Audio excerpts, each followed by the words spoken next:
Hello everyone. Phoenix61 here. How is it going? So, wanted to do a little bit comparing and contrasting with the Blazing Dread versus the Suzuya. You guys know, if you've been following my channel, I've been a big fan of the Japanese cruisers in particular, but I use the Suzuya quite a bit, especially when I just need to farm for silver. It's kind of one of my go-tos for that. So I'm just scrolling through here showing you that I have them set up the exact same way. I do have an epic and legendary mod on the Suzuya, but of course that doesn't take effect till you start getting some damage dealt. But yeah, so just wanted to call those out. And then the biggest thing, the biggest call out to me anyway, is going to be that you have this smoke generator option on the Blazing Dread, which is not very, that's a little bit unusual for a Japanese cruiser, right? So just to put the numbers up on the screen, there's kind of two areas I'll highlight. The first one is kind of the biggest one as far as differences. But the main guns, you're going to get the same range, same reload, same turn time, all the other fun stuff. But on Blazing Dread, you get an increased fire chance, 18% versus 14%.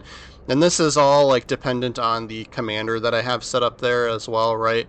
But then you do lose a little bit of, alpha damage or whatever you want to call it, right? So it was a little bit... The HE shell damage was just a little bit less than on the Blazing Dread versus what it was on the Suzuya, right? So that's the trade-off there.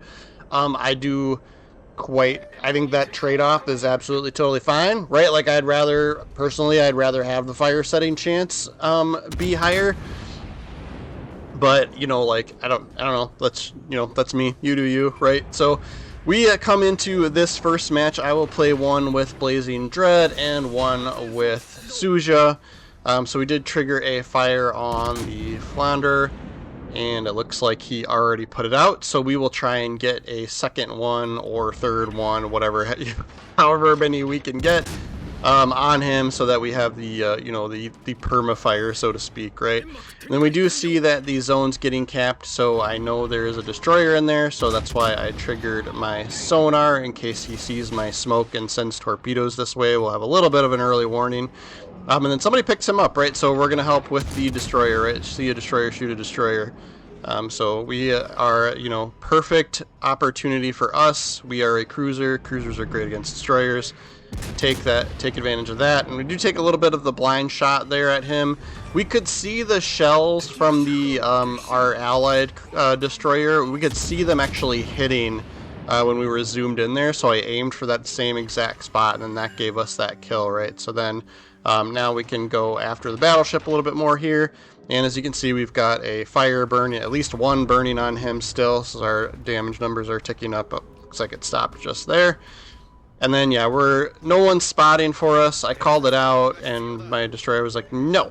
So I'll move out of the smoke screen. This is a little bit of a risky move here because of that battleship, and so I do get a little lucky because we are perfectly broadside to him, and I didn't think we'd get spotted because of that smoke that's there in between me and him, but he happened to not be looking at us, right? So we are making our best effort to turn away as quickly as possible. This is where a lot of the Japanese cruisers kind of shine, so to speak, is this sort of moving away, this sort of kiting away strategy as enemies push into zones. And so, not just because of the guns, but also because of these like torpedo angles, right? They're pretty good for not giving up too much broadside and being able to dump those back behind you through zones and then keep moving, and then just keep I just like to duck and weave a lot, right? I try and pay attention to any particularly harmful battleships, right? So I'm a little more worried about the Flounder right now shooting at us, and seeing when and if they take shots at you, right? So zoom in on them, check, see if they're looking at you, see if their guns are pointed at you, and then just watch for those shells, and then I'll make, the maneuver, right? I'll slam into full reverse and turn the opposite direction, turn away from them, and it works pretty good, right? So that's kind of been my style with the Suzuya. So I kind of mirrored that here because the ship is so similar. The next thing that I'll talk about, so I'll do a Suzuya game and I'll show you the differences there as well, but you do get less health, right? So I'm not sure, I didn't dig too much into the armor specifically, But as I played up my first few games in Blazing Dread, I was like, man, that seems like it's hurting me more than it would have versus if I was in my Suzuya, right? So yeah, so something to keep in mind, that the other trade-off for this ship is the survivability is not as good as the Suzuya, but you do have the smoke, right? So like there's that's kind of where they tried to add some balancing in for that. But as far as fire setting, like this thing is amazing. You've got quite a few guns and that high percent. Really, a lot of times it's a fire every salvo, you know, if you've got the right situation going for you, several battleships to shoot at. So this Cleveland here looks like he's going to start kiting away. So I'm not too concerned about him. So I'll angle myself to be able to help with this destroyer here. This is kind of a you know, do your job, so to speak, when it allows, right? So this seemed perfectly safe for us to focus fire our full attention on this mess. I think the other battleship that was out there, if that would have been something that had like a good range and accuracy, you know, you could potentially be a little bit concerned about that. But I think it was like a, you know, a German battleship or something, right? Something I wasn't like too concerned with. So I'll fast forward a little bit through this game. This Cleveland just kind of starts kiting away, and I end up deciding to stop shooting at him because that'll make us go unspotted, right? And then we can safely get this zone. And then I was going to come around and see whether we could either go after the Tirpitz, yeah, it was a Tirpitz, or this Iowa that's out here around the corner as well. The Iowa kept pressing in, and I saw on the minimap that we had 2 destroyers that he was pushing into, so I'm like, all right, those guys are going to get him, right? So I thought I would drop my smoke there and be able to farm the Tirpitz, but he kept moving, and of course I was the only one spotting him, right? So came out of my smoke screen to pick up this Cleveland to kind of see where he was going. I knew he was getting low on health. I think typically, you know, at close range especially, he would probably be able to outgun us, but he's kind of, at least the way I like to play Cleveland, is more of a fire from behind cover kind of cruiser, right? So yeah, we get double fire on him there out of only 7 hits, right? So the fire chances are strong with this one. And I don't know if he's even got damage con to be able to put it out. Yeah, so he put that out, right? So now we're free reign to trigger fire on him, and we'll just, you know, continue to kind of try and duck and weave, turn a little bit, angle a little bit, right? And then see if we can't trigger another fire, and there it is. I'll hold on to our damage con just to make sure that once we finish him off, we don't have any more fires or any more rounds coming at us, right? So we'll make sure we get him dead, and then we'll use our damage con to get rid of whatever fire is left. Even if it is only a few seconds, it's kind of like you might as well, because there's nothing else in the area that's going to shoot at me, right? So I trigger the heal there to get the heal going, and then we triggered the damage con with like less than a second left, but whatever, right? So fast forwarding again, I was going to go chase down that Tirpitz, right? So we got rid of both, we pretty much did our part on our flank, right? Got rid of both the destroyers and that cruiser. We participated pretty heavily in both of those situations. This Rook here starts kiting away, so he kind of gets away from us. And then here comes the Tirpitz coming back. So I will drop smoke and see if we can't do some more damage on him. We don't quite have it ready, but we'll drop it when we can. And then, yeah, you can see I'm angling away because I saw that he fired at us, right? So I hit full reverse and turned away. He could have done quite a bit more damage to us if I would have just kept sailing. Yeah, so we trigger fire. And I think that's one that's going to burn, because I think he's out of damage con. So yeah, you can see our damage numbers in the top right still ticking up. So now we'll drop the smoke, and we'll just continue to keep shooting at him and see if we can trigger more fires. I think he gets like straight up completely saturated with fires here from probably the destroyers here as well. So I don't think we trigger anymore, but we are up to 16 for the match. I've had more, you know, with Blazing Dread. I just like, you know, it's always tough to choose which game. Like I played a handful, and I had one where like I lost, but like we had like 20 plus fires, and so I was like, this thing's working great, but my team still like kind of let me down, right? We got put on the blue team, classic World of Warships Legends situation, right? But yeah, I think the reason we're not getting fires here is because he must have his like maximum number of fires on his ship. But yeah, so he goes down pretty quickly. Literally everyone on my team is shooting at him, and then we'll fast forward again here because I think the only thing left was what was this, a Renown or a Rook? Yeah, so, but yeah, we were up on points significantly. We got an extra zone compared to them, so I think we do trigger another fire here, maybe, but we don't quite get to be able to finish him off because we're gonna win on points. So, but yeah, 120 plus 1,000 damage for that match in the Blazing Dread. We'll take a quick peek at the leaderboard just to kind of see what it looks like. Yeah, so that game we got 2,749 XP. Walked away with a good chunk of silver, right? So it's going to be similar silver earnings to Suzuya or other, tier 7 premium cruisers, right? Like, it's kind of the way to go. Yeah, premium cruisers in that, like, tier 6 and 7 area, depending on if you have premium time going or not, are really good silver earnings ships, at least for me, right? So now we're going to drop in the Suzuya, right? So very, very, very similar ship, right? So remember, you get a little more alpha, you get a little more gun damage, but less fire setting chance. And then here I'll call out the other difference that I noticed is you get a little more hit points on the Suzuya, right? So I didn't dig into, I'm not good at, looking through all the armor plating thicknesses and stuff, right? But it's still the same on this page, the summary, right, where it's 6 to 140 millimeter. But it did kind of feel like sometimes I was getting hit in the Citadel a little bit more in the Blazing Dread than I was the Suzuya, but, it could just be me, and it could also just be it feels like it hurts more simply because there's less total hit points to start with, right? So it's, tough to tell, right? So I will do my sort of classic Japanese cruiser style play, see if we can't push up a little bit and then get angled and send some torpedoes towards the enemy. And then, of course, anything that shows up, we're going to try and trigger fires on them, right? So it's almost the exact same play style, right? Except I have to be a little bit more careful, about making sure, I tend to like to be moving more, so that we can do that sort of kiting away and slamming on the brakes and turning away when we notice, heavy shells coming at us, for example, from the Scharnhorst, right, like that kind of thing.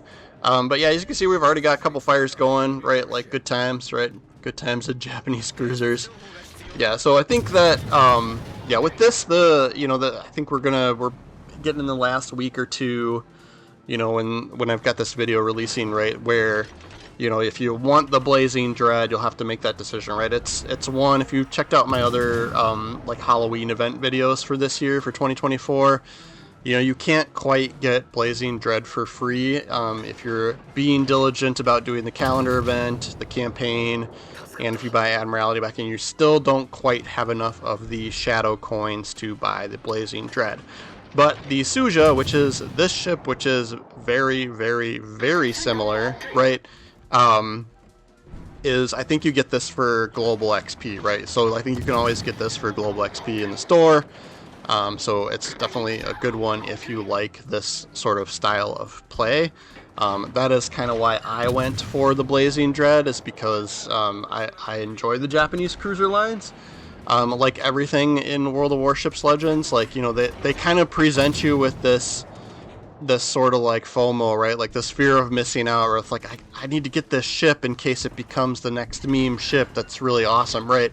And I just kind of disagree with that, right?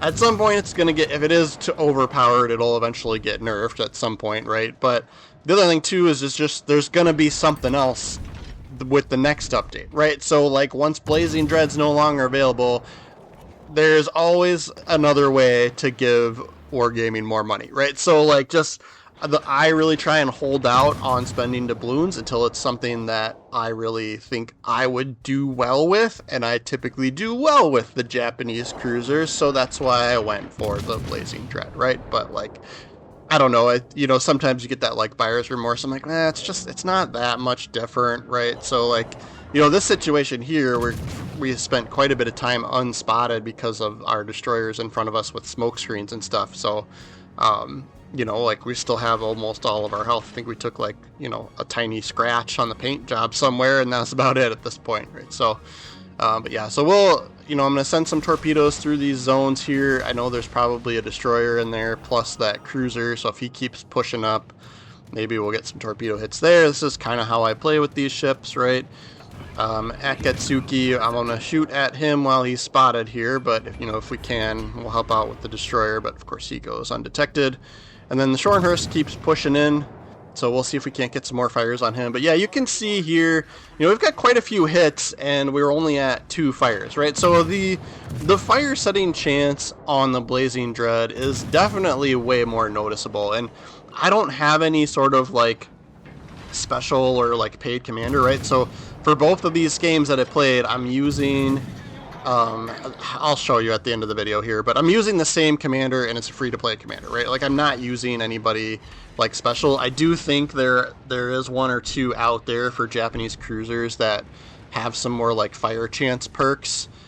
So you may be able to, if you're one of those folks that's bought a lot of the commanders in the past. I have not. I kind of sort of, for the most part, try and pick and choose ones that I think I'll get a lot of use out of, and otherwise I just leave them there and don't buy them, right? Like, so, but yeah, I know there's some guys out there that buy every single one, like, gotta have this commander, right?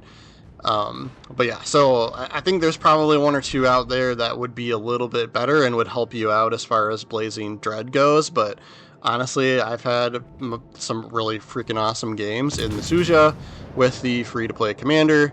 Like I said, like I say this in a lot of my videos with stuff that you can buy for this game, it's never anything that can't be overcome with a little bit more like skillful play, right? Like, pay attention to your positioning, know the strengths and weaknesses of your ship, and you're good to go. You can definitely beat anybody who's bought a special commander or a special ship, no problem, right? Yeah. So Scharnhorst is back here, and we also have the Connecticut, the hybrid, that's back there too. So I'm trying to trigger fires on both of these guys whenever I get chances to shoot.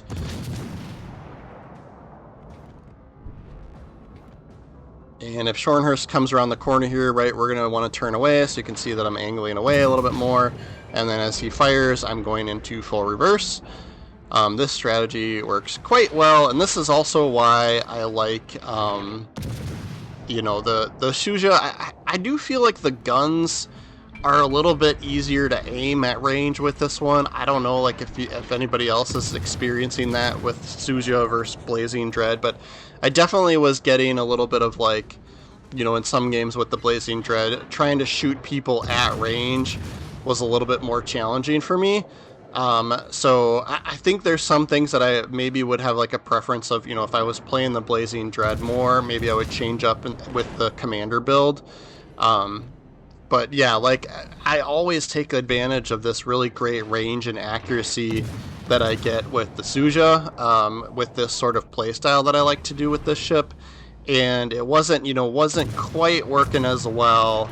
At least it didn't feel that way, right, with the Blazing Dread. I felt like the bullets were a little more floaty or took a little longer, right? But, according to the stats page, right, they looked the same with the exception of, different fire setting chances. So, and then in the alpha damage, right? So I do make a little bit of a mistake here, right? I should have been, a little more self-aware of that Scharnhorst that's cutting through Zone B. I kind of wasn't expecting him to push all the way through, and then I got distracted trying to shoot this other cruiser here and try and light a fire on him. But yeah, since he comes around the corner and shoots AP at us right away, I'm kind of forced to turn in towards him to try and mitigate some of that damage.